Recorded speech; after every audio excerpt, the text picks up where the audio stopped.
Chcem brániť naše deti, ako len budem vedieť.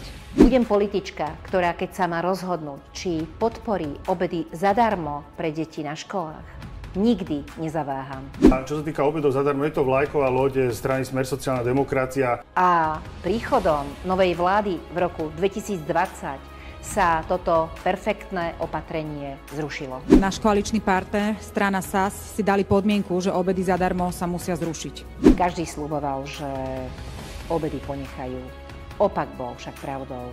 Išli šetriť práve na deťoch. Zaviedol ich Smer, zrušila vláda Igora Matoviča na návrh Sme rodina, aby to tá istá vláda, i keď už v demisii a s iným premiérom, vrátila späť do hry na návrh opäť Sme rodina, ktorá ich predtým navrhla zrušiť. Odvolávam, čo som odvolal a slibuji, čo som slíbil. Majme toto, priatelia, na pamäti, aby sa na to nezabudlo, že to bola práve tá skutočne prorodinná vláda, ktorá hazardovala so zdravím našich detí. V parlamente schválili návrh zákona o tzv. Obedoch zadarmo.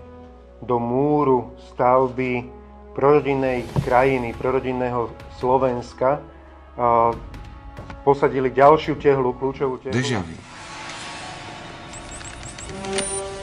Co jsi to řekl? Že jsem zažil déjà vu.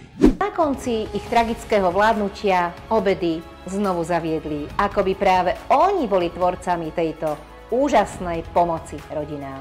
Priatelia, nedovolme 30. septembra, aby nová vláda tvorená liberálmi, progresívcami toto skvelé opatrenie znovu zrušila.